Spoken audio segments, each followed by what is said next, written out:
Welcome students. उम्मीद है आप सब लोग खैरियत से होंगे जी। अच्छा, हमारी जो ऑनलाइन क्लासेस हैं उनमें हम आज पढ़ने जा रहे हैं बेटा सबसे important topic, that is chain rule.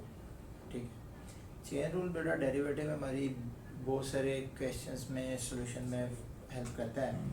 सबसे जो मेजर टास्क है आपसे पूछा जाता है जी, चेन रूल कौन कौन से फंक्शंस पे हम इस्तेमाल कर सकते हैं।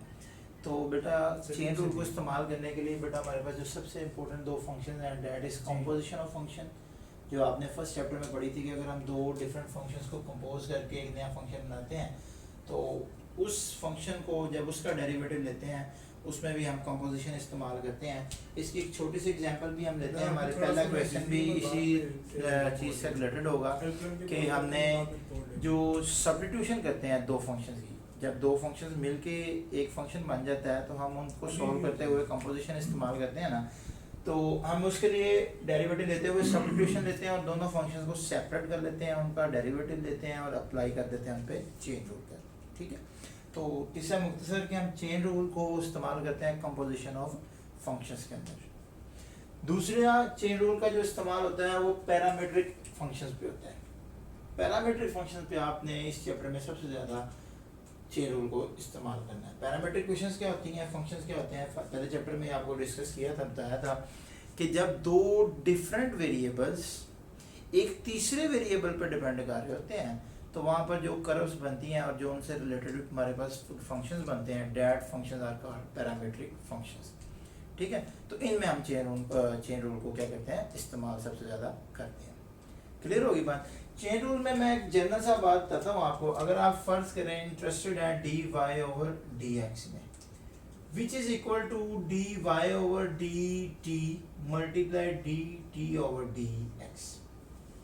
एक्चुअली क्या हुआ, हमने अपना जो डेरिवेटिव था y का विद रिस्पेक्ट टू x उसको दो डिफरेंट डेरिवेटिव्स में कन्वर्ट कर दिया, जिसमें क्या है कि हमारा y का डेरिवेटिव t वेरिएबल पे डिपेंड कर रहा है और t वेरिएबल का डेरिवेटिव जो है वो किस पे डिपेंड कर रहा है, x पे। हम उसको x के रिस्पेक्ट से कैलकुलेट कर रहे हैं। ठीक है, ये दो के लिहाज से था। अगर आपके पास दो से ज़्यादा वेरिएबल्स भी आ जाएं तो चेन रूल कोई आपकी हेल्प करता है, बिल्कुल कोई मुश्किल नहीं होती उसमें। D T over D X multiply D T over D Z variable आ गया और फिर D Z over D theta variable आ गया और फिर इसी तरह से सोन जितने मर्जी वेरिएबल्स को आप कंसिडर कर लें, एट दी एंड आपके वेरिएबल्स उतने ही, उनका जो मेजर कैलकुलेशन है वो D Y over D X ही कैलकुलेट करके देगा। ठीक है ना, देखें वाई वेरिएबल टी पे डिपेंड कर रहा है, टी जेड पे कर रहा है, जेड थीटा पे कर रहा है और थीटा एट दी एंड किस पे कर रहा है, एक्स पे।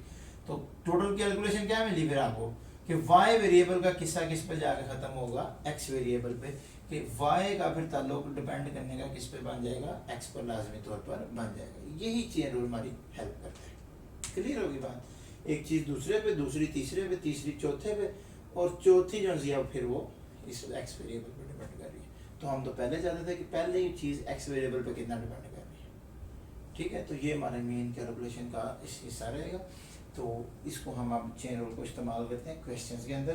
तो देखिए क्या रहा है, find d Y over D x, आप कैलकुलेट डेरिवेटिव ही करना है। ठीक है, अब पेपर में आपको क्वेश्चन इतना ही याद है तो फिर तो आप आज़ाद हैं, सब्स्टिट्यूशन के बगैर भी कर सकते हैं। डेरिवेटिव आप जिस तरह मर्जी कैलकुलेट कर लें, आपने 2/3 में भी करके देखा।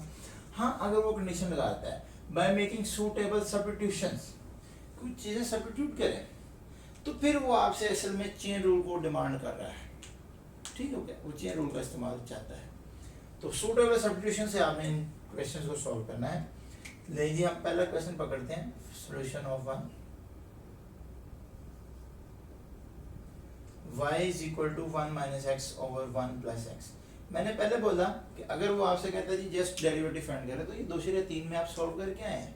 स्क्वायर रूट वाला फंक्शन है, आपको स्क्वायर रूट का रूल लगाना पड़ेगा, 1/2 स्क्वायर रूट और स्क्वायर रूट के अंदर जो डेरिवेटिव है रकम उसका डेरिवेटिव लेना। तो बहुत आसान सेम क्वेश्चन हमने 2/3 में सॉल्व किया, कोई इसमें मुश्किल नहीं होगी। हमने अब सब्स्टिट्यूशन करनी है तो उसके लिए हम क्या कर रहे हैं, सूटेबल सब्स्टिट्यूशन का मतलब जो चीज़ें आपको इजी लगती हैं कि ये सब्स्टिट्यूट करने से हमारा क्वेश्चन थोड़ा इजी हो जाता है, उसको सब्स्टिट्यूट करते हैं। दैट मीन्स हम लेट करते हैं 1 minus x over 1 plus x को किसी एक नए वेरिएबल u के बराबर, कोई भी नाम रख सकते हैं, u v t x theta whatever जो आपका दिल करता है। तो फिर आपका क्वेश्चन क्या बन जाएगा, then y is equal to u का स्क्वायर रूट।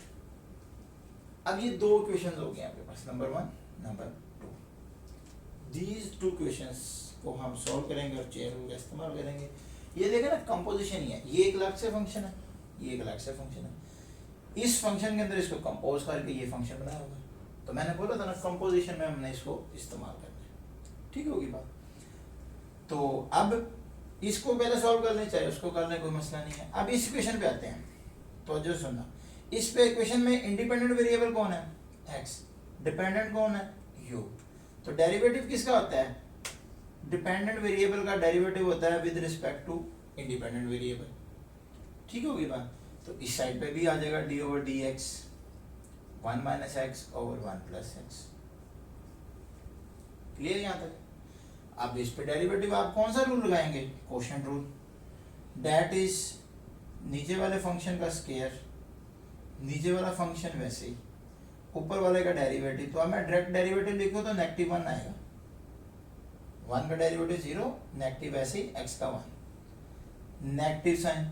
अब ऊपर वाली रकम वैसे ही, नीचे वाले का डेरिवेटिव दैट इज +1, और ओवरऑल आपके पास आंसर बनेगा -1 नेगेटिव x और -1 पॉजिटिव x, और बटे में 1 प्लस x का होल स्क्वायर। तो यहाँ से बेटा ये चीज़ कैंसिल हो जाएगी, it's -2 over 1 plus x whole square. It's your du over dx। एक चीज़ कैलकुलेट होगी। दूसरी चीज़ क्या है? ये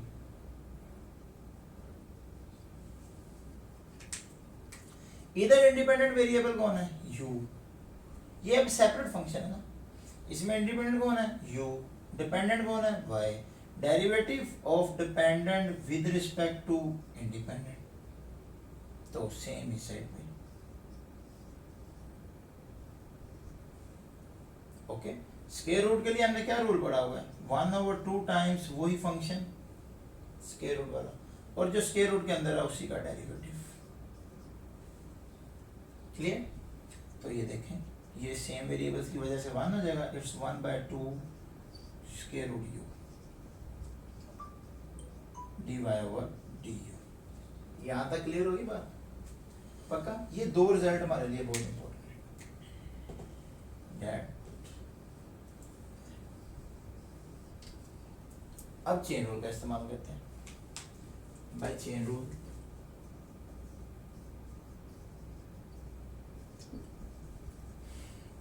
आप इंटरेस्टेड किस में थे? मतलब आपसे पेपर में क्या पूछा गया था? dy over dx। Chain rule के मुताबिक हमने इसको तोड़ लिया एक नए वेरिएबल u में। तो क्या चेन रूल की जो डेफिनेशन आपको मैं स्टार्ट में बता गया हूँ पूरी हो रही है? कोई भी वेरिएबल आ जाता है ना, t आ गया, u आ गया, z आ गया, थीटा आ गया, जो मर्जी आप नाम ले जी। आपके पास dy ओवर du की कीमत मौजूद है, dy over du this 1/2 u का स्क्वायर रूट, और du ओवर dx की कीमत मौजूद है, मल्टीप्लाई -2 ओवर 1 प्लस x का होल स्क्वायर। क्लियर? याद है? 2 से ये 2 कैंसिल आउट हो जाएगा, और बाकी हमारे पास क्या हो जाएगा? -1 ओवर u का square root 1 plus x whole का स्क्वायर।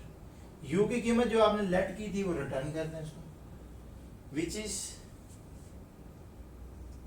1 नेगेटिव के x ओवर 1 पॉजिटिव के x होल का स्क्वायर रूट और 1 प्लस एक्स होल का स्क्वायर। ये अब आपका डेरिवेटिव तो कैलकुलेट हो गया, आंसर आ गया। अब जस्ट सिंप्लीफिकेशन है, जरा क्वेश्चन का आंसर जो है उसको जरा इजी वे में डिस्क्राइब करना है। उसके लिए क्या करते हैं? -1, दो रकमें अगर डिवाइड हो रही हैं, ऊपर वाले का स्क्वायर रूट लेता, नीचे वाले का स्क्वायर रूट लेता। ये वो रूल्स हैं जो बचपन से पढ़ते आ रहे हैं, और इनके लिए अब वो आपको बार बार नहीं कहेगा कि फलाने रूल के तहत लिखो, फलाने के तहत लिखो। आपको ये चीज़ें खुद जज करनी है। ये रकम मेन बटे के नीचे है, ऊपर चली जाएगी। -1 पॉजिटिव एक्स का स्क्वायर रूट, 1 नेगेटिव एक्स का स्क्वायर रूट और 1 प्लस एक्स का होल स्क्वायर। इस टाइम इसकी पावर कितनी है?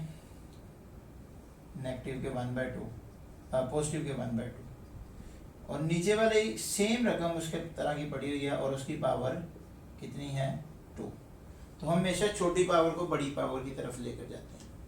तो ये छोटी पावर है, ये बड़ी पावर है, छोटी पावर को उठा के ले जाएं बड़ी पावर की तरफ। ऊपर -1 नेगेटिव एक्स का square root 1 + x whole square, और ऊपर से ये पावर नीचे आएगी तो ये नेगेटिव के 1/2 बन जाएगी, और बेस बराबर है तो पावर ऐड भी हो जाएंगी, दोनों काम इकट्ठे करती है। ठीक होगी बात। तो ये आपका फाइनल आंसर बन जाएगा -1/1 नेगेटिव एक्स का स्क्वायर रूट और 1 पॉजिटिव एक्स होल की पावर 4 - 1 तो 3/2। ठीक होगी बात।